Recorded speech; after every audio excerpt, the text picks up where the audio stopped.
Y la cuestión de empleo, ¿no? O sea, no se están generando en México los suficientes empleos y por lo tanto hay expulsión de individuos hacia el exterior. Eso sí se sabe, ¿no? Por lo tanto, el Tratado de Libre Comercio fue en un proceso de integración, un tratado. Hay distintas formas, ¿no? La integración tiene otras características, ¿no? Fue un Tratado de Libre Comercio en donde realmente, si se revisan los 22 capítulos del Tratado de Libre Comercio, se ve que las empresas no están obligadas a reinvertir en México, ¿sí? Tanto las que vienen del exterior como las nacionales al exterior, ¿no? A las tres partes. Por lo tanto, en este caso, en los últimos años, señalábamos antes del corte sobre la cuestión de la disminución del valor agregado, que ha perjudicado mucho a México en la cuestión del desempleo. Por lo tanto, los gobiernos municipales y estatales, bueno, la pregunta es cómo generar empleos, ¿no? Todo lo que se promete, ¿no? La generación de empleos. Por lo tanto, creo, aumentar el valor agregado en México. Y por otro lado, cómo generar esos empleos, por lo tanto, en este caso, concretando la cadena productiva, es decir, si un producto ya no seríamos elaboradores de insumos nada más y materias primas, sino hacerlos todo el producto hacerse aquí. Por lo tanto, estaría dando más juego a otras empresas y por lo tanto aumentando el empleo.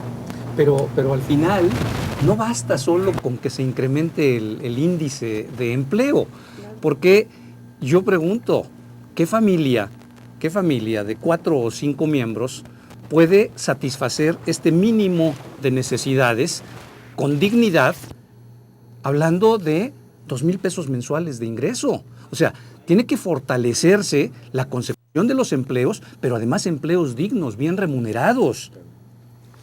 Sí, casualmente Puebla es uno de los estados que tiene el menor índice de desempleo, menor a la media nacional, está como por 1.5, pero se trata de empleos precarios, es decir, la metodología para averiguar si una persona es desempleada o no, pues es absurda, ¿no? Porque en este país la gente encuentra siempre la manera de ocuparse. Entonces, quien está sumergido en la economía informal, claro, no se considera desempleado, ¿no? Entonces, en parte es cierto la versión del gobierno de decir es que se van porque no porque no tengan empleo, sino porque quieren mejorar su situación. Efectivamente, los empleos que hay aquí son demasiado precarios. El problema se ha centrado últimamente en los jóvenes y en los egresados. El promedio de desempleo de egresados es como del 40% en la región de Puebla y en general en el país. Estamos hablando de que la tendencia demográfica se está ensanchando en la población joven y esa población joven no encuentra oportunidades de empleo. Entonces, pasando a otro asunto que es el desempleo, pobreza e inseguridad, obviamente se junta esa población joven con una política de despojo de los más débiles y después se encuentra su vínculo en narcotráfico, en inseguridad y en focos de lucha social. Quiero hablar de grupos armados. Entonces es un elemento explosivo al que se le debe poner mucha atención. Te me adelantaste, Gerardo, porque precisamente el siguiente punto tenía que ver con este asunto, ¿no? Cómo se potencializan riesgos graves para la sociedad en su conjunto cuando hay tantos millones de personas que en nuestro país y en nuestro estado, en nuestra ciudad, carecen de lo mínimo. Luis. Bueno, me parece que la Ciudad de México es un ejemplo muy claro de lo que sucede cuando se rompe el tejido social, cuando la gente pierde la esperanza de que a través de un empleo puede salir adelante. Y se manifiesta de dos maneras muy claras. Por una parte, la inseguridad, por otra parte, los procesos de drogadicción. Y nosotros tenemos aquí en Puebla un contacto permanente con las comunidades. Y hablábamos al principio de la importancia de recomponer el tejido social. Hay algunos ejercicios de colonias populares que hemos venido llevando a cabo que nos permiten entender la enorme presión a la que está sujeta una familia cuando el jefe de familia o la jefa de familia no tienen un empleo o no tienen un ingreso seguro. todo se descompone, es muy común que esa presión que siente el jefe de familia se traduzca en violencia intrafamiliar, en agresiones permanentes a la esposa, a los hijos, y esta agresión se traduce también en, por ejemplo, un muy bajo desempeño escolar. Nosotros estamos en contacto permanente con comunidades de muy bajos ingresos, en donde los mismos jóvenes nos dicen que es preocupante, fíjate qué interesante, la falta de afecto que sienten los jóvenes en sus familias. Esa falta de afecto los lleva a buscar un sentido de pertenencia y de identidad que no encuentran en la familia. Al no encontrarlo, lo buscan en la calle.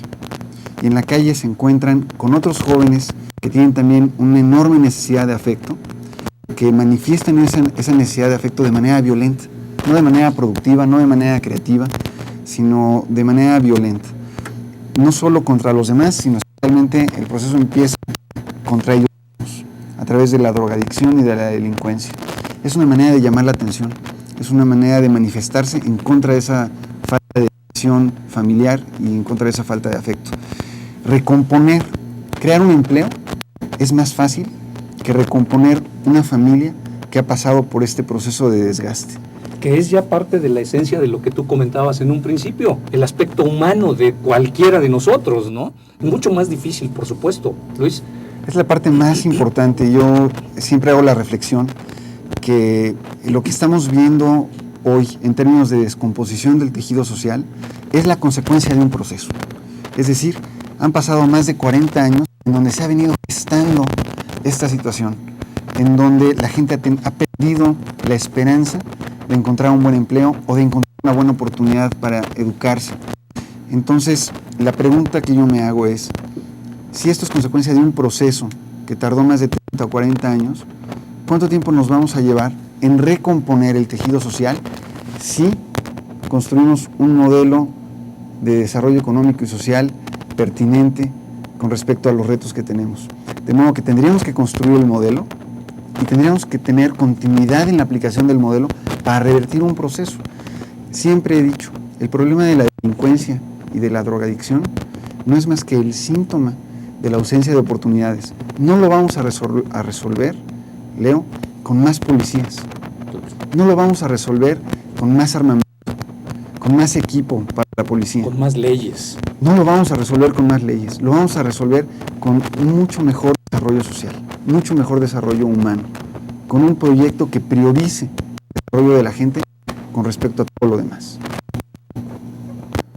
Bueno, sí, efectivamente, esta parte de la drogadicción es importante que se puede ver más afectado en el sector marginado, pero también yo creo que es un problema posmoderno, ¿no? O sea, también lo vive la clase media, la clase alta, y por otro lado, la cuestión de los individuos marginados, en la cuestión del empleo, quisiera abordar esa parte, que se ha venido acelerando la subcontratación.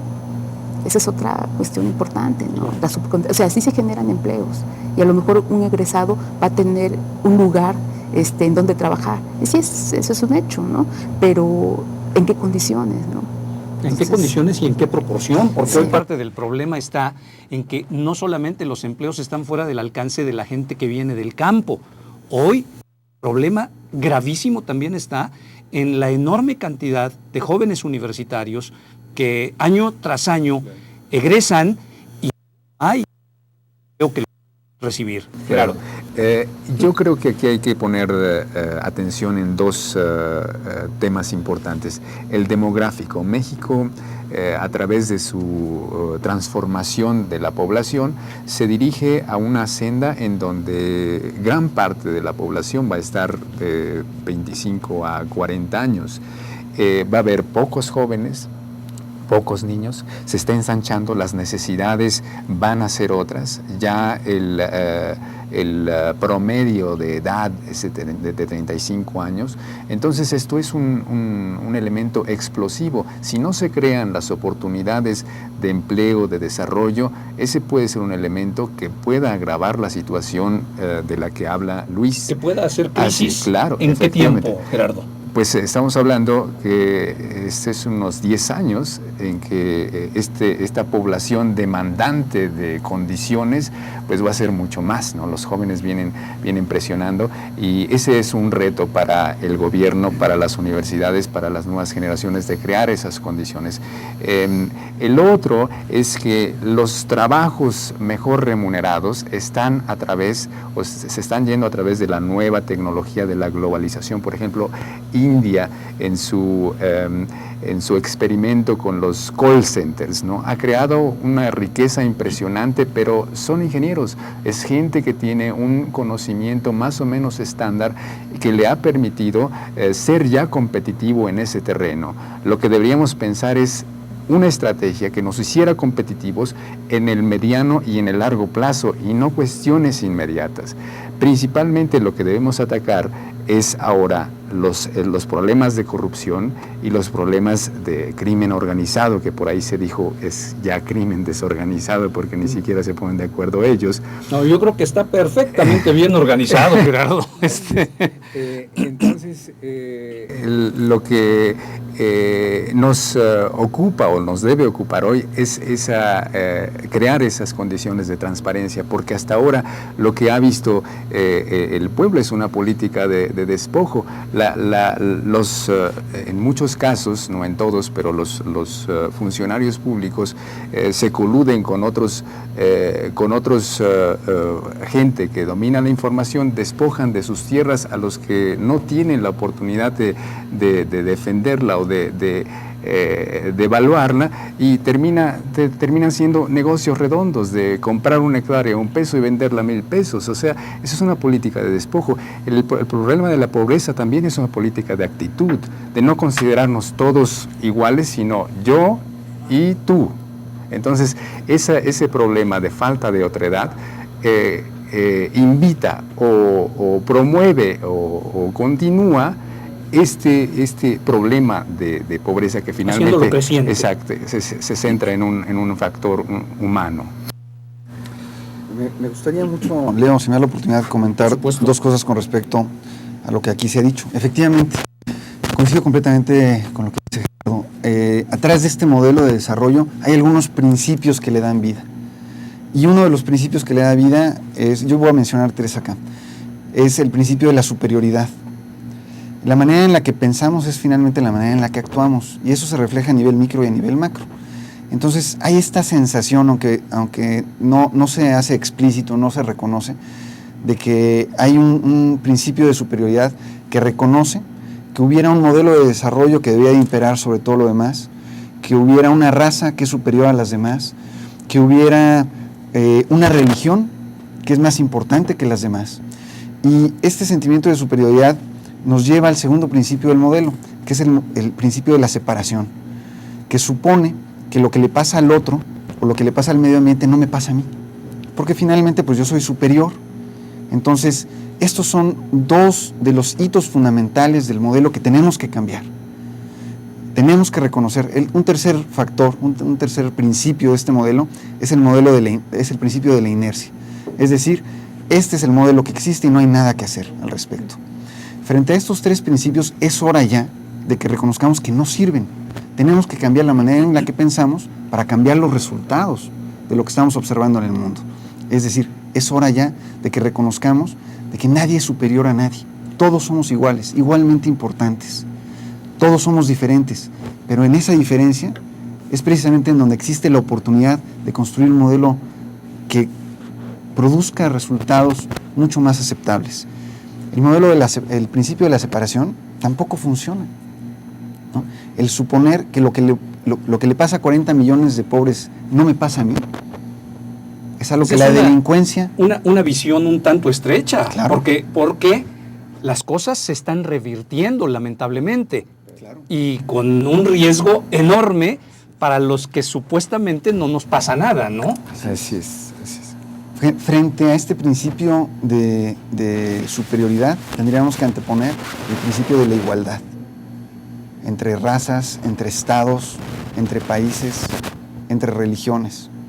Frente al modelo o al principio de la separación, tendríamos que reconocer de una vez por todas el principio de la unión. que no son principios filosóficos ni teológicos, son principios prácticos que te llevan a reconocer que lo que le pasa a tu vecino te pasa a ti. Siempre he dicho que en una cadena, o que una cadena es tan fuerte como su eslabón más débil, y pasa en las comunidades. Una comunidad es tan fuerte como la familia más débil que vive en ella. Si la familia más débil que vive en una comunidad está en un proceso de descomposición, de drogadicción, de delincuencia, pone en riesgo a toda la comunidad.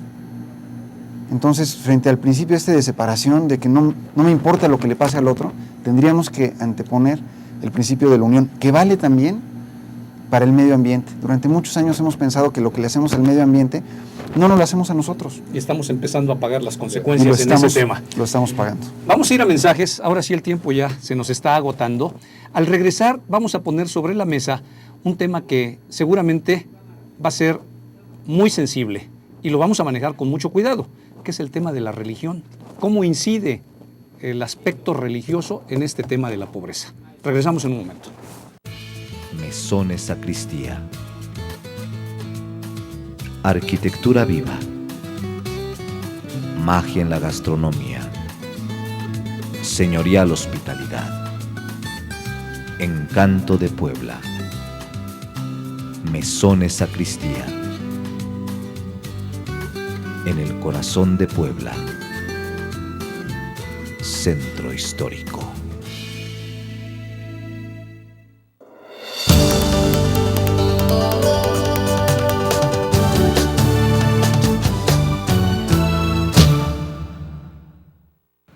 Hola, soy Bobby Pulido y quiero mandar un saludo a todos mis amigos de Canal 30 Ultravisión. Canal 30. Nuestro valor, la familia.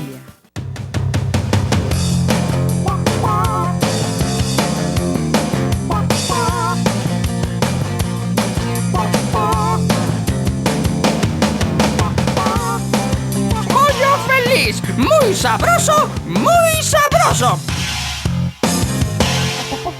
Diseño, moda y calidad en el buen vestir. Solo en Novedades Lucha, con más de 40 años en el mercado, donde usted encontrará las mejores marcas Vitus, Vanity, Escorpión y Spaghetti, en la mejor ubicación de Puebla, Plaza Dorada 1, Local 10. Novedades Lucha, el vestir con clase. Hola, ¿qué tal? Yo soy Al Ramones, estamos aquí en Backstage, justo en el aniversario número 11 de Otro Rollo, y estamos aquí con Ultravisión, con toda la gente, Canal 30 de Ultravisión. Muchas gracias porque no se han despegado un solo momento de aquí desde muchísimo antes. Así que saludos, gracias Canal 30 Ultravisión por estar presente en los 11 años de Otro Rollo. Canal 30. Nuestro valor, la familia.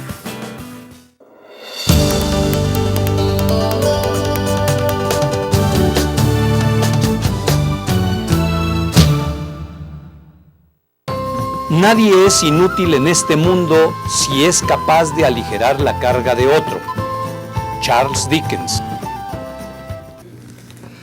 Muy bien, pues en este último bloque le decía que íbamos a poner sobre la mesa un aspecto que sin duda quizá a usted pueda llegar a lastimarle, pero no es esa la intención. Decíamos, si lo pongo al comentario de nuestros invitados, ¿cómo ha incidido el aspecto religioso, nuestra cultura religiosa, en este fenómeno de la pobreza? Cuando nuestra religión católica, y digo nuestra porque cuando menos la gran mayoría de mexicanos nos ostentamos como católicos, se ha hecho de toda la vida una apología de la pobreza, se ha ensalzado y se ha bendecido por siempre a la gente pobre. ¿Cómo culturalmente ha influido este aspecto? Gerardo. Bueno, creo que la religión, y sobre todo en México, ha tenido una participación muy controvertida, ¿no? Desde la misma historia, un país conquistado por España, en donde se dice que por un lado traían la cruz y por el otro la espada, ¿no? Por ejemplo, esta región de Puebla, Tlaxcala, Hidalgo, de donde lo que más encontramos son iglesias, ¿no? Y la libertad, ¿no? La religión no es o no debe ser un elemento de dominación. En la Universidad Iberoamericana se promueve un valor que va orientado a exaltar los valores del ser humano, que es la libertad, ¿no? Y de ninguna manera la libertad es pobreza. Entonces creo que ahora la religión en todas sus dimensiones tiene una responsabilidad de revertir lo que se ha percibido de mal ángulo desde muchos años, de hacer un sinónimo, de decir, bueno, pues los pobres de los pobres es el reino de los cielos. No es ese el mensaje, sino más bien el individuo libre es el individuo rico, el individuo que goza de progreso. Hoy no lo es, pero sí lo fue durante mucho tiempo, y esto, Luis, no sé qué opines. Estoy completamente de acuerdo con lo que dice Gerardo. Me parece que precisamente la pobreza es la ausencia de libertades. Y si pudiéramos dividir de manera muy rápida a las grandes religiones del mundo, hablaríamos de las religiones contemplativas y de las religiones combativas. Ciertamente la religión católica no es una religión combativa, en donde podríamos diferenciar en esta clasificación a las religiones que premian el sufrimiento y a las religiones que premian la superación. Entonces me parece que estamos en una época de transición en donde cada una de las religiones tiene una gran responsabilidad para promover la superación de la persona y de la comunidad. A mí me llama mucho la atención cómo en la cultura comunitaria la gente se organiza alrededor del mejoramiento de la iglesia. Es un tema muy importante y tenemos efectivamente, como decía Gerardo, muchas iglesias en el estado. Pero si tú quisieras aprovechar esa organización comunitaria para el mejoramiento de la escuela, para el mejoramiento de la clínica de salud, para el mejoramiento del camino, es muy difícil. Nosotros lo hemos experimentado en muchas comunidades del estado y también del municipio de Puebla. Me parece que ahí hay una responsabilidad para transitar de esta organización milenaria que existe alrededor del culto religioso, para que la religión se convierta en un mecanismo de superación. Ese es el reto fundamental. ¿Te merece alguna opinión, Rocío? Yo coincido con esto. Creo que cuando la religión tiene un gran poder en la cuestión del solidario y del individuo solidario, de iniciar desde del punto de vista religioso la cuestión solidaria, creo que es importante, independientemente de qué religión sea. Todas las religiones coinciden en la ayuda mutua del individuo y en el no individualismo. Y creo que eso es algo muy fundamental. Yo tampoco lo veo como una parte de dominación, pero sí como una parte que a lo mejor pudiera rescatarse en este término de pobreza y de fomentar al individuo a ser solidario y fomentar al individuo a no ser individualista, ¿no? O sea, no decir yo nada más, ¿no? Muy bien. Perdón. El tiempo... Adelante, Luis. Nada más para concluir esta parte, me parece que una fe viva es una fe que promueve la superación de la persona y de la comunidad. Y lo contrario es cierto. Cualquier fe que no promueva la superación de la persona y de la comunidad es una fe muerta. El tiempo se nos termina. Me gustaría que muy rápidamente, Luis, nos comentaras qué programas a nivel gubernamental se desarrollan, se tienen implementados para ayudar a combatir este gravísimo problema. Bueno, primero un orden de magnitud para el municipio de Puebla. Las estadísticas dicen que somos un municipio de muy baja marginación. Sin embargo, somos el municipio que tiene el mayor número de analfabetas del estado y la población indígena más importante del estado. Solo después está el municipio de Puebla, Coetzalan y Ajalpan. Y por eso les decía que las cifras son engañosas. La cantidad de personas con necesidades importantes en el municipio de Puebla es verdaderamente preocupante. En la administración del presidente Enrique Doher se está haciendo un programa de combate a la pobreza que descansa en una filosofía central, que es que la gente tenga las herramientas necesarias para mejorar su calidad de vida y su entorno. Ese es el espíritu de la política social en el municipio. Y está descansado toda la construcción de esta política social en 5 principios fundamentales también. El primero de ellos es la construcción de una visión compartida, es decir, hacia dónde vamos. Y que opinen las universidades, que opine la comunidad, que opine el gobierno, que opine la comunidad es muy importante. El segundo es que podamos tener no solo esta visión, sino la coordinación con los actores alrededor de esta visión. El tercer principio es el principio de focalización. El cuarto principio es el principio de continuidad. Y el quinto principio es el principio de la evaluación y la participación social. Bajo estos principios diseñamos el programa Hábitat. Hábitat lo que pretende es combatir la pobreza urbana. Nos decías hace un momento que en la ciudad de Puebla había 52 áreas geográficas de altísima marginación. Fíjate, Leo, hay 54 polígonos de pobreza patrimonial. ¿Esto qué quiere decir? Que hay 54 lugares en la ciudad de Puebla en donde más de la mitad de la comunidad tiene un ingreso promedio inferior a 53 pesos por día. Eso es la pobreza patrimonial, es decir, es un nivel de pobreza que te permite tener la canasta básica, que te permite tener educación y salud, pero que no te permite acumular activos para poder salir adelante. No te permite invertir, por ejemplo, en transporte, no te permite acumular un patrimonio para heredarlo a tus hijos. En esos 54 polígonos... ¿Cuánta gente habita en esos 54 polígonos? Más de 164,000 personas. O sea, 164,000 personas en nuestra ciudad de Puebla bajo estas condiciones. Pero si lo ves desde el punto de vista territorial, en Puebla tenemos 414 AGEPs o zonas territoriales, y de esos 414 AGEPs, la mitad presentan índices de marginación desde medios hasta muy altos. Es decir, 1 de cada 2 zonas territoriales en el municipio presenta importantes grados de marginación medido en función del acceso a servicios. Y lo que ha estado haciendo el Ayuntamiento de Puebla es, de acuerdo a estos principios, focalizar su trabajo para construir un modelo de desarrollo bajo una pregunta fundamental. ¿Qué es lo que pasa en una comunidad cuando al mismo tiempo que estás invirtiendo para que cambie el entorno, estás invirtiendo en el capital humano? Es decir, estás capacitando a la comunidad, estás capacitando a las mujeres, estás llevando talleres que hemos hecho con la Iberoamericana, que hemos hecho con el Tecnológico de Monterrey, que hemos hecho con la UAP, para mejorar los procesos de liderazgo comunitario, para llevar jornadas de salud. Entonces la pregunta es, ¿qué pasa en una comunidad cuando la gente está invirtiendo en sí misma y su entorno está cambiando para bien? Y el reto fundamental es hacer de este proceso un proceso autogestivo, un proceso sustentable, de modo que no sea el gobierno quien tenga que estar presente, sino la comunidad, con el apoyo de los actores, y como te decía al principio, no solo el gobierno, las universidades, las asociaciones civiles, quienes impulsen de manera sostenible este proyecto.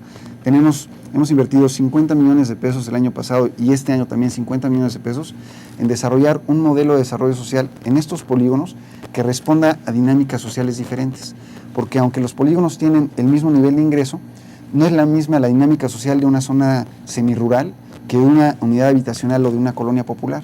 Entonces estamos construyendo 3 modelos para 3 espacios diferentes con la comunidad para atender de manera sostenible este reto de que es posible vencer a la pobreza. A pesar de que seguramente no se contará con el recurso económico suficiente para también atacar esto, ¿no?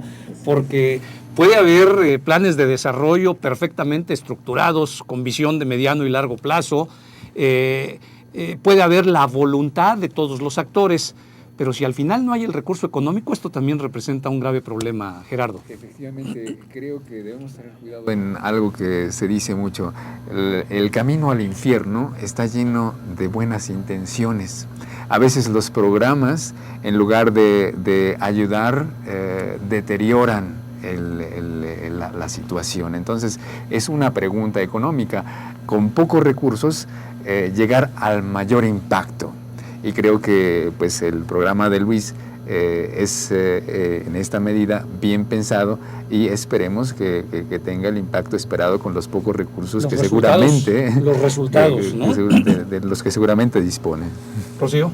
Yo creo que cuando la sociedad se dé cuenta que la buena organización les permitiría vivir mejor, sería algo formidable. A mí me tocó en la Sierra Norte los desayunos calientes, que con 3 pesos los niños comían muy bien. Pero se fue un individuo que empezó a organizar, un empleado, ¿no?, de los que están directo con la comunidad. Él organizaba todo esto. Pero trataba de meterle a los individuos, a las familias, a los papás de familia, ¿qué era eso, no? ¿Qué era la solidaridad? Y se hizo, ¿no? Cuando dejan de funcionar también a veces parece mentira que es la política pública, individuos del gobierno hacia abajo, pero también los individuos que están en contacto directo con la comunidad, que a veces no se ven, que son individuos que tienen un salario y que están en contacto con la misma localidad, son parte muy fundamental, porque los empezó a organizar. Cuando este individuo se salió de trabajar por X razón de ahí, la sociedad ya no supo qué hacer, ¿no? Se desintegró, ya no. Pero sí la sociedad, enseñarles directamente, pero desde arriba, que va la política hacia abajo, y